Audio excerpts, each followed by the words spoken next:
ინტერნეტში ხშირად წაიკითხავთ მსგავს კომენტარებს. სტალინმა გადასცა ტაო-კლარჯეთი თურქეთს, სტალინმა დაგვაკარგვინა ლორე, ჰერეთი, სტალინმა შექმნა აფხაზეთის და სამხრეთ ოსეთის ავტონომიები და ასე შემდეგ. გავყვეთ ქრონოლოგიურად ისტორიულ ფაქტებს და გავიგოთ თუ რა მონაწილეობა მიიღო სტალინმა ქართული მიწების დაკარგვაში. 1917 წელს რუსეთში მოხდა რევოლუცია, რომელიც ისტორიაში ოქტომბრის რევოლუციის სახელით არის ცნობილი. სამხრეთ კავკასიაში შეიქმნა ამიერკავკასიის კომისარიატის დროებითი მთავრობა. 1918 წლის 3 მარტს რუსეთის ახალმა მთავრობამ დადო სეპარატული ზავი გერმანიასთან და მის მოკავშირეებთან. რუსეთს თურქეთის სასარგებლოდ დაათმობინეს ბათუმის და ყარსის ოლქები. თურქებმა ოზურგეთის და ახალციხის მაზრების ოკუპაციაც მოახდინეს. ქართველებმა და სომხებმა ვერ შეაკავეს თურქები. სამხედრო მარცხმა აიძულა სეიმი ეცნო ბრესტ-ლიტოვსკის ზავის შედეგები და სამშვიდობო მოლაპარაკებები დაეწყო თურქეთთან. 1918 წლის 26 მაისს ამიერკავკასიის ფედერაცია დაიშალა. საქართველომ დამოუკიდებლობა გამოაცხადა. ამავე წლის მარტში კი გართულდა სიტუაცია სოხუმის ოლქში. ადგილობრივმა ბოლშევიკებმა საბჭოთა ხელისუფლების დამყარება და რუსეთთან შეერთება დაისახეს მიზნად. აფხაზეთში შემოვიდა ყუბანელ კაზაკთა 2000-იანი რაზმი. ამასობაში ამიერკავკასიის ფედერაცია დაიშალა და საქართველოს მთავრობამ აფხაზეთში საკმაოდ მსხვილი საჯარისო ერთეული გაგზავნა. საქართველოს მთავრობამ აფხაზეთს ავტონომია მიანიჭა, მაგრამ აფსუებს დამოუკიდებლობა უნდოდათ. კონფლიქტის მშვიდობიანად გადაწყვეტა შეუძლებელი გახდა. გიორგი მაზნიაშვილმა სახალხო გვარდია შეტევაზე გადაიყვანა და დაამარცხა სეპარატისტთა რაზმები.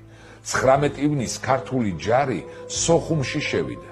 გვარდიამ წინსვლა გააგრძელა და 16 ივლისს სოჭი აიღო, 27-ში კი ტუაფსე. ქართული მხედრობა ყუბანის ველზე გაიჭრა და ტუაფსედან 24 კილომეტრში ქართველებმა ააფეთქეს მტრის ჯავშან-მატარებელი და გაანადგურეს მოწინააღმდეგის 4000-იანი ჯარი. 1918 წლის 11 ნოემბერს გერმანიამ კაპიტულაცია გამოაცხადა და საქართველო დატოვა. დიდმა ბრიტანეთმა მოახდინა აჭარის ოკუპაცია, რომელიც ოკუპირებული ჰქონდა 1920 წლამდე. 1918 წლის 12 დეკემბერს სომხები ლორესა და ახალციხეში შეიჭრნენ და უიარაღო ქართველი მესაზღვრეები დახოცეს. 20 დეკემბერს ქართული ჯარი კონტრშეტევაზე გადავიდა და ტერიტორიების დიდი ნაწილი გაათავისუფლა. განწირულ სომხეთს მშველელად ინგლისი გამოუჩნდა. არბიტრის როლი დიდი ბრიტანეთის სამხედრო მისიამ იკისრა. მიუხედავად იმისა, რომ საქართველომ ომში გაიმარჯვა, პოლიტიკური შედეგებით იგი დამარცხებული აღმოჩნდა. ინგლისის ჩარევით საქართველოს ლორე დაათმობინეს და ნეიტრალურ ზონად გამოაცხადეს. 1918 წლის 16 დეკემბერს გეგეჭკორმა ბრიტანეთის სამხედრო მისიას აცნობა დენიკინი ჯარებს აგროვებს ტუაფსეში და საქართველოს წინააღმდეგ გამოსალაშქრებლად ემზადებაო. ჩვენ მზად ვართ დავთმოთ სოჭის მაზრა, თუ იქ დენიკინი არ შევალ. არბიტრის როლი ისევ ინგლისმა იკისრა. როგორც კი ქართული ჯარი სოჭიდან გავიდა, იქ მაშინვე დენიკინის ჯარები შეიჭრნენ. ამის შემდეგ იგი გაგრაში გადმოვიდა. საქართველოს ხელისუფლებამ საყოველთაო მობილიზაცია გამოაცხადა და თავდაცვითი ომისთვის მზადება დაიწყო. 1919 წლის ივნისს გეგეჭკორმა პარლამენტს აუწყა დენიკინის არმია საქართველოსკენ დაიძრავა. წითლებთან ბრძოლაში გაამაყებული დენიკინი საქართველოს დამოუკიდებლობას უკვე აღარ აღიარებდა და მხოლოდ ავტონომიაზე იყო თანახმი. ინგლისმა ამ მოთხოვნაზე ხელი ააღებინა და სამშვიდობო ხელშეკრულება დაიდო. შეიქმნა დემილიტარიზაციის ზონა. საქართველოს სოჭი დაათმობინეს. 1919 წლის იანვარში ანტიქართულმა ძალებმა შექმნეს ყარსის რესპუბლიკა, რომელიც პრეტენზიას აცხადებდა აჭარაზე და ახალციხე ახალქალაქის რეგიონებზე. ყარსის რესპუბლიკის ჯარებმა ახალციხე აიღო. ინგლისი და თურქეთი მხარს უჭერდა ყარსის რესპუბლიკას, მაგრამ მას შემდეგ, რაც ქართულმა ჯარმა დაამარცხა პროთურქული ძალები, ინგლისმა პოზიცია შეიცვალა. 1919 წლის 14 მარტს საქართველოს მთავრობამ დელეგაცია გაგზავნა ვერსალში. ქართულმა მხარემ წარმოადგინა მემორანდუმი, რომლის მიხედვითაც საქართველოს საზღვრებში უნდა შესულიყო ქუთაისის და თბილისის მაზრები, ბათუმის, სოხუმის და ზაქათალას ოლქები, ყარსის ოლქი და ტრაპიზონის ვილაიეთის ნაწილი. ერთა ლიგას ამ საზღვრებში საქართველო არასდროს უცვლია. ევროპის სახელმწიფოების ნაწილმა საქართველოს დამოუკიდებლობა ძირითადად 1920-1921 წლებში აღიარა. ისიც ევროპის 9 სახელმწიფოები, რომლებმაც აღიარეს საქართველოს დამოუკიდებლობა.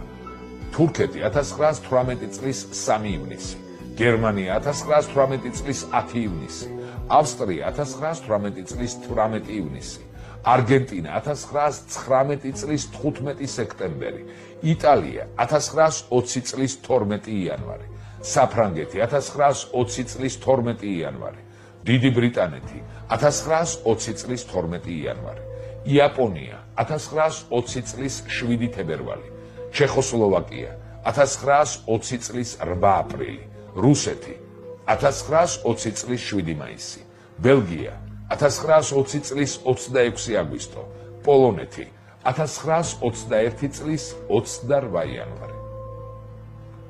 საქართველოს ისტორიული ტერიტორიები, რომლებიც თითქოს ერთა ლიგამ საქართველოს ტერიტორიად ცნო, სინამდვილეში ეს არის 1919 წელს ვერსალის საზავო მოლაპარაკებებზე ქართული დელეგაციის მიერ მოთხოვნილი ტერიტორიები. ახლა კი ვისაუბროთ ტერიტორიებზე, რომლებსაც საქართველო დრო გამოშვებით ფლობდა 1918-1921 წლებში. 1920 წლის აპრილში აზერბაიჯანის გასაბჭოება მოხდა. ჟორდანია აპირებდა აზერბაიჯანის დახმარებას, მაგრამ მათ კურსი რუსეთ-თურქეთის ალიანსზე აიღეს და უომრად შემოუშვეს რუსები. მალე საბჭოთა აზერბაიჯანი თავს დაესხა საქართველოს, მაგრამ დამარცხდა და ვერ შეძლო ჰერეთის წართმევა.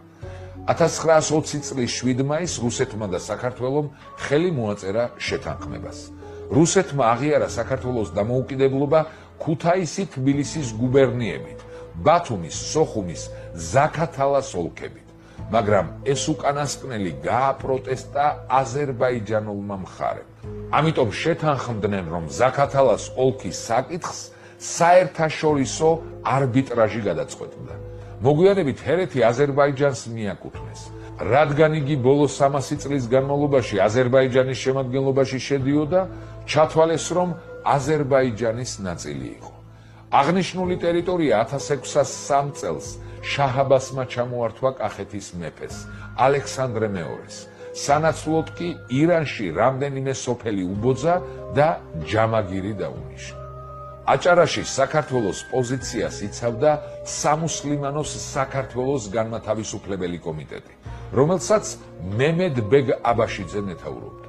1919 წლის 31 აგვისტოს ბათუმში გაიმართა ქართველ მაჰმადიანთა ყრილობა, რომელმაც დაადგინა აჭარის საქართველოსთან სამარადისო შეერთება. 1921 წლის კონსტიტუციით აჭარას ავტონომიის სტატუსი მიენიჭა. 1921 წლის 11-12 თებერვალს ლორეს სომხური მოსახლეობა აუჯანყდა საქართველოს. მათ მალე შეუერთდა სომხეთიდან წითელი არმიის 1000-ეული და აზერბაიჯანიდან მე-11 არმია. კონფლიქტი თავიდან საქართველოს სომხეთ-აზერბაიჯანის კონფლიქტად შეფასდა. მხოლოდ ერთი კვირის შემდეგ გაიგო მოსახლეობამ, რომ სინამდვილეში რუსები ებრძოდნენ. საქართველოს ყოველი მხრიდან შეუტიეს.